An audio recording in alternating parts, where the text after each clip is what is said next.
नमस्कार, मैं doctor Kanhaiya Singh, assistant professor S college Vikramganj. आज के वीडियो में हम लोग इकोलॉजी के बारे में जानेंगे। इसके पहले के वीडियो में हमने मेडिसिनल प्लांट के बारे में बतलाया था, उसको भी हम शुरू करेंगे, लेकिन आज हम एक नए ब्रांच इकोलॉजी के बारे में शुरू करेंगे और इसमें जो टॉपिक हम लोग डील करेंगे, energy flow in ecosystem.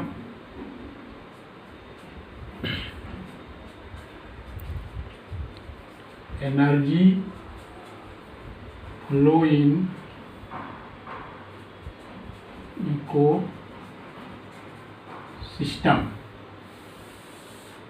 Energy flow in ecosystem के बारे में जानेंगे। सबसे पहले हम लोग ये जानेंगे कि इकोलॉजी क्या है। जो ब्रांच हम शुरू करने जा रहे हैं इकोलॉजी, तो उसके बारे में हम लोग सबसे पहले जानेंगे कि what is ecology. What is ecology, ecology क्या है इसके बारे में जानेंगे। Ecology is a branch of biology which deals about a study of relationship between all living organism with environment। इस पृथ्वी पर जितने भी लिविंग ऑर्गेनिज्म हैं, जितने भी सजीव प्राणी हैं, उनका इन्वायरमेंट से, पर्यावरण से क्या संबंध है, इसका हम जिस ब्रांच में अध्ययन करते हैं that is called ecology. Ecology को हम लोग डिफाइन करते हैं branch of study about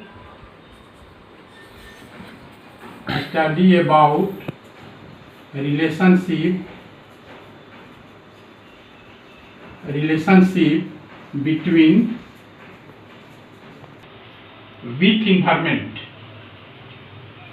with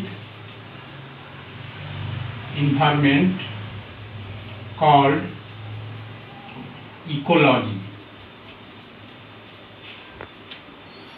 माने इस पृथ्वी पर जो जीव हैं उनका पर्यावरण से क्या संबंध है, इसके बारे में हम लोग अध्ययन करेंगे कि पर्यावरण में किसी भी तरह का कोई परिवर्तन होता है, चाहे वो सर्दी हो, गर्मी हो, बरसात हो, उसका डायरेक्टली और इनडायरेक्टली, प्रत्यक्ष या अप्रत्यक्ष, सभी जीवों पर उसका प्रभाव पड़ता है। और उसी के संबंध में जो हम लोग अध्ययन करते हैं तो उसको हम लोग इकोलॉजी, हिंदी में उसको पारिस्थितिकी के नाम से जानते हैं। अब जो हम लोगों का टॉपिक है एनर्जी फ्लो इन इकोसिस्टम, पारितंत्र में ऊर्जा का प्रवाह, इसके संबंध में हम लोग जानेंगे। तो उसके पहले हम लोग ये जान लेंगे कि इकोसिस्टम क्या है। इकोसिस्टम, पारितंत्र। इकोसिस्टम को हम लोग हिंदी में पारितंत्र कहते हैं। और इकोसिस्टम का मतलब ये होता है कि a certain area in which biotic and abiotic component interact and energy flow takes place is called ecosystem। एक निश्चित भूभाग है जहाँ पर बायोटिक, जैव और अजैव कारक आपस में प्रतिक्रिया करते हैं और जिसके कारण ऊर्जा का प्रवाह, ऊर्जा का फ्लो होता है, दैट इज कॉल्ड इकोसिस्टम। उसे हम लोग पारितंत्र कहते हैं। ये certain area in which abiotic component interact and energy flow takes place from one level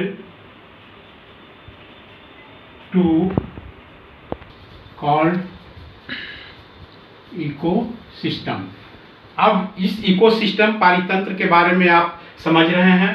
और इस इकोसिस्टम में जैसे पॉन्ड इकोसिस्टम, तालाब एक पारितंत्र है, फॉरेस्ट इकोसिस्टम, जंगल एक पारितंत्र है, ग्रासलैंड इकोसिस्टम, वो भी एक पारितंत्र है। तो पूरे इकोसिस्टम को दो भाग में बांटा गया, एक नेचुरल इकोसिस्टम, एक मैन मेड इकोसिस्टम। इसके बारे में बाद में हम लोग डिटेल से चर्चा करेंगे। तो इसी इकोसिस्टम में एनर्जी का फ्लो कैसे होता है उसके बारे में हम लोग जानेंगे। और एनर्जी फ्लो जानने के पहले दो टर्म है, एक फूड चेन और दूसरा फूड वेब, उसके बारे में भी हम लोग जान लेंगे ताकि इसको समझने में और सीखने में हमें आसानी होगी। तो इसके बाद हम आपको बताएंगे फूड वेब। फूड वेब के बारे में बताएंगे। अब देखिए, इसके बाद फूड चेन। फूड वेब से पहले फूड चेन के बारे में बतलाएंगे। Food chain, a linear arrangement of organism, a linear arrangement in which eat and being eaten and energy flow occurred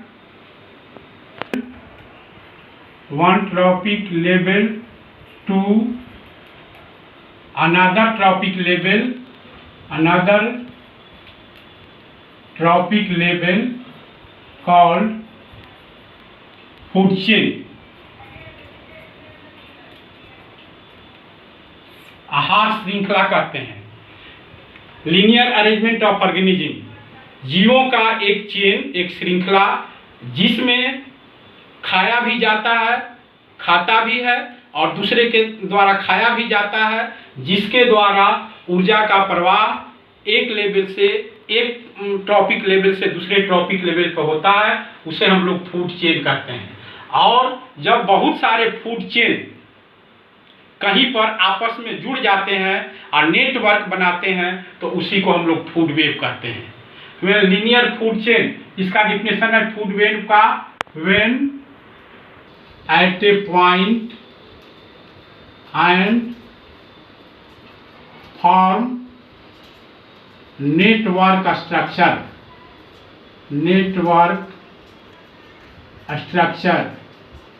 called food web. अगर लीनियर फूड चेन इंटरलॉक हो जाता है, आपस में किसी बिंदु पर जुड़ जाता है और वो जाल के समान संरचना बनाता है, उसे हम लोग कहते हैं आहार जाल, फूड वेब कहते हैं। और जिसमें जीव खाते भी हैं, एक दूसरे के द्वारा खाए भी जाते हैं, जिसके द्वारा ऊर्जा का प्रवाह एक स्तर से दूसरे स्तर पर होता है, उसे हम लोग जो है फूड चेन कहते हैं। एनर्जी का फ्लो कम्प्लेक्स होता है फूड वेब में then food chain. Food chain में ऊर्जा का प्रवाह आसानी से होता है, इसमें कहीं कोई कम्प्लेक्सिटी नहीं है, लेकिन फूड वेब में ऊर्जा का प्रवाह जो है कम्प्लेक्स है। अब जब हम फूड चेन की बात करते हैं तो एक एग्जाम्पल जैसे हम आपको दे रहे हैं, जैसे आप यहाँ देख लीजिए कि जैसे ग्रास 1 2 3, आप ध्यान से देखेंगे समझेंगे। एक फूड चेन का एग्जाम्पल है कि जैसे ग्रास लैंड इकोसिस्टम में, घास पारी तंत्र में घास है, घास को बकरी खाई और बकरी को आदमी मार के खा गया, तो एक लीनियर अरेंजमेंट हुआ और इसको हम लोग फूड चेन। 1 है गोट जो है बकरी, 2 है और आदमी जो है ट्रॉपिक लेवल 3 है। इसमें जो फूड चेन की हम बात करते हैं तो देख लीजिए, पहला जो है जब फूड चेन बनता है तो प्रोड्यूसर हो गया, ये प्रोड्यूसर हो गया, और इसके ऊपर जब हम लोग आते हैं तो ये कंज्यूमर हो गया, इसके ऊपर आते हैं तो डिकम्पोजर हो गया। इस तरह से फूड चेन का निर्माण होता है। किसी भी फूड चेन में ये 3 होगा, सबसे नीचे प्रोड्यूसर होगा, उसके बाद कंज्यूमर होगा, उसके बाद डिकम्पोजर होगा, और सबकी अलग अलग भूमिका है। इकोसिस्टम में सबकी अलग अलग भूमिका है। प्रोड्यूसर को उत्पादक कहते हैं, कंज्यूमर को उपभोक्ता कहते हैं और डिकम्पोजर को अपघटक कहते हैं। प्रोड्यूसर में जितने भी ग्रीन प्लांट्स हैं जो फोटोसिंथेसिस की क्रिया के माध्यम से भोजन बनाते हैं, दैट इज कॉल्ड प्रोड्यूसर, उसे हम लोग उत्पादक कहते हैं। और उत्पादक ग्रीन पौधे को छोड़कर जिसमें प्रकाश संश्लेषण की क्रिया नहीं है, जो प्रत्यक्ष या अप्रत्यक्ष हरे पौधे पर निर्भर रहते हैं, उसी से अपना भोजन ग्रहण करते हैं, दैट इज कॉल्ड कंज्यूमर, उसे हम लोग कंज्यूमर उपभोक्ता कहते हैं। और इस पृथ्वी पर जो भी सड़े गले पदार्थों को सड़ा गलाकर जो है उसके को छोटे छोटे भागों में तोड़कर मिट्टी में मिला देता है, दैट इज कॉल्ड डिकम्पोजर्स, अपघटक कहते हैं। तो ये तीनों की भूमिका भी इकोसिस्टम में होता है और फूड चेन में होता है। तो ये फूड चेन और फूड वेब को इसलिए हमें समझाना था कि बिना इसको समझे और जाने हम एनर्जी फ्लो इन इकोसिस्टम को नहीं समझ सकते हैं। हम आते हैं अब उस टॉपिक पर, energy flow in ecosystem. Energy flow in ecosystem. Energy flow in ecosystem में हम ध्यान से देखेंगे कि इन ecosystem energy flow in unidirectional and non cyclic. In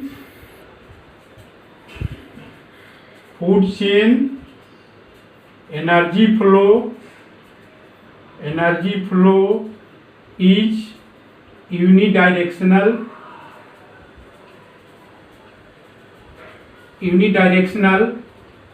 and non cyclic. का प्रवाह यूनिडायरेक्शनल है और नॉन साइक्लिक है। And retention of the energy, storation of the energy and flow of energy in ecosystem through food chain is governed by two law, that is called law of thermodynamics। जो ecosystem में पारितंत्र में आहार श्रृंखला के माध्यम से ऊर्जा रहता है, उसका फ्लो होता है, उसका रिटेंशन होता है, तो एक दो नियम के द्वारा गवर्न होता है जिसको हम लोग लॉ ऑफ थर्मोडायनेमिक्स के नाम से जानते हैं। लेकिन फूड चेन में एनर्जी फ्लो एक नियम के 10% law of energy flow, 10% law of energy flow. 10% law of energy flow क्या है? इसको हम लोग लॉ ऑफ इकोलॉजिकल टीथ भी कहते हैं। ऑफ इकोलॉजिकल टीथ क्या है कि किसी भी फूड चेन में एक ट्रॉपिक लेवल से दूसरे ट्रॉपिक लेवल पर 10% ऊर्जा का ही ट्रांसफर होता है। 10% ऊर्जा ही एक जीव से दूसरे जीव में जाता है। Only 10% energy is transferred from one trophic level to another trophic level, that is called 10% law of energy flow, और दैट इज कॉल्ड लोग लॉ ऑफ इकोलॉजिकल टीथ के नाम से जानते हैं। और ये भी हम जानते हैं कि only 1 to 5% of total vegetative production, 1 to 5% of total vegetative production change into food energy, 1 से 5% ही वेजिटेटिव प्रोडक्शन का फूड एनर्जी में कन्वर्सन होता है। और उस फूड एनर्जी का 10% energy consumed by the organism from one trophic level to another trophic level. इसको हम एक एग्जाम्पल के माध्यम से भी आप, ग्रीन ग्रास को कौन खाया? बकरी, गोट। और गोट को कौन खाया? मैन, आदमी मार के खा गया। नंबर 1, नंबर 2, नंबर 3, ये एक फूड चेन का एग्जाम्पल हमने दिया है और इसी के माध्यम से हम आपको सिखाने और समझाने का प्रयास करेंगे। ग्रीन ग्रास, ये फूड चेन। अब देखिए कि एनर्जी फ्लो कैसे होता है, इसको जरा ध्यान से आप समझेंगे, जानेंगे, सीखेंगे, और तब आप जानेंगे कि शाकाहारी होने में फायदा है कि मांसाहारी होने में फायदा है। यहाँ देख लीजिए, ग्रीन प्लांट्स को कौन खाया? बकरी। हरे पेड़ पौधा को, घास को कौन खाया? बकरी। अब बकरी को आदमी मार के खा गया, बकरी को आदमी मार के खा गया। तो बकरी को आदमी मार के खा गया तो किसको कितना एनर्जी मिला? ऊर्जा का प्रवाह एक लेवल से 1 से 2 में, 2 से 3 में कितना गया, इसको हम लोग समझेंगे। और इसी को according to law of ecological teeth 10% law के अनुसार अगर मान लीजिए कि 1 नंबर ग्रीन ग्रास में 1000 कैलोरी ऊर्जा है, ये ग्रीन ग्रास प्रोड्यूसर है, ग्रीन ग्रास प्रोड्यूस ऊर्जा को कौन खाया? बकरी खाई। तो 10% नियम के अनुसार 10% नियम के अनुसार अगर हम यहाँ पर लेते हैं 10%, 1000 का 10% कितना हुआ? 100। 1000 का 10% कितना हुआ?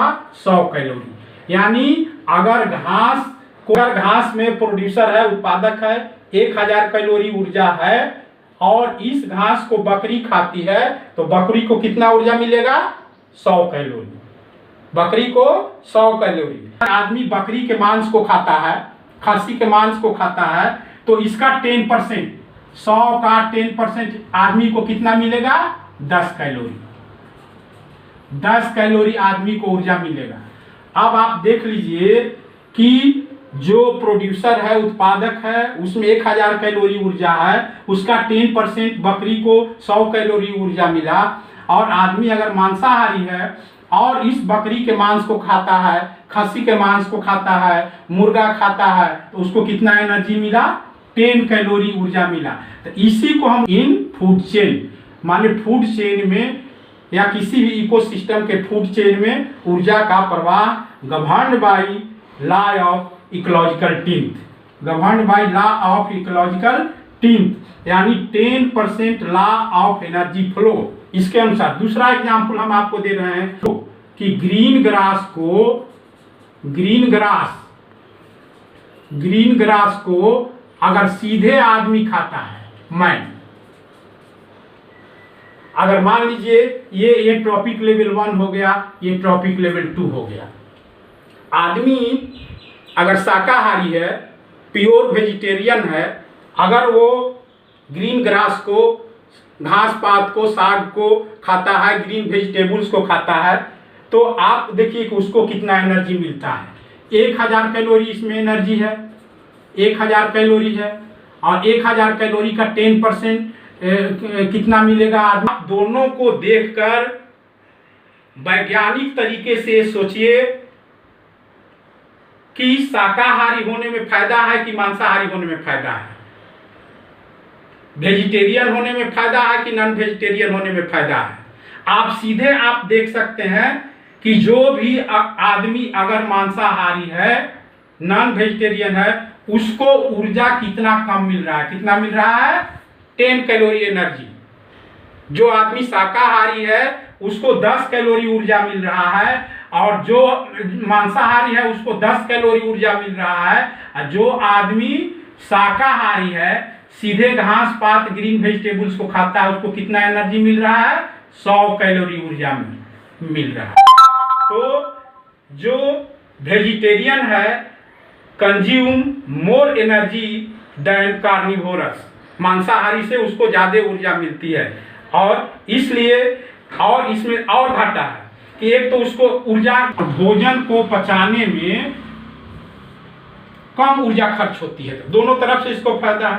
जो मांसाहारी है उसको ऊर्जा भी कम मिलता है और भोजन पचाने में ऊर्जा ज्यादा खपत होती है, दोनों ओर से इसको घाटा है। इसलिए according to energy flow in ecosystem, according to example given in chart paper, अब हमको सोचना है कि शाकाहारी होने में फायदा है कि मांसाहारी होने में। समाज में कोरोना वायरस के चलते तरह तरह के बात बताया जा रहा है कि भोजन शैली, जीवन शैली में परिवर्तन लाना चाहिए। इसमें मेरा भी अपना विचार है कि इसके अनुसार जो हमने आपको बताया है, 10% लॉ ऑफ एनर्जी के अनुसार सदाचार और शाकाहार, जीवन का 2 आधार सदाचार और शाकाहार अगर हम अपने जीवन में उतारते हैं, जीवन में अपनाते हैं तो कभी भी हमको ऊर्जा से संबंधी समस्या दूर नहीं होगी, ऊर्जा से संबंधित समस्या नहीं आएगी, हमको भरपूर मात्रा में ऊर्जा मिलेगा।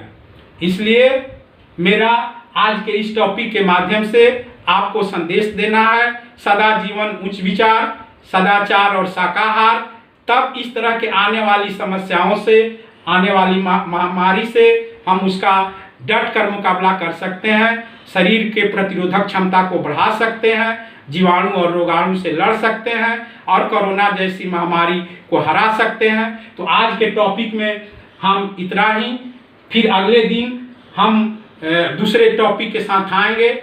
हमने ये वीडियो नंबर 3 है और इस वीडियो नंबर 3 में जो हमने ये टॉपिक पढ़ाया आपको बीएससी पार्ट 2 पेपर 3 और ग्रुप बी का है। बीएससी पार्ट 2 पेपर 3 में ये इकोलॉजी पढ़ना है और इसको हम लोग डिटेल से और एक एक करके आगे पढ़ेंगे। इसके पहले हमने आपको मेडिसिनल प्लांट के बारे में बतलाया था, वो भी मेडिसिनल प्लांट कंटिन्यू रहेगा, लेकिन आज के इस नए ब्रांच में हमने इकोलॉजी पारिस्थितिकी को शुरू किया और जिसमें energy flow in ecosystem, food chain, food web के बारे में हमने डिटेल से बतलाया। आप कितना समझे, कितना सीखे, इसका आप हमें जवाब देंगे। मेरा वीडियो कैसा लगा इसको शेयर करें, लाइक करें और सबका पता चले कि हमने आपको क्या सिखलाया।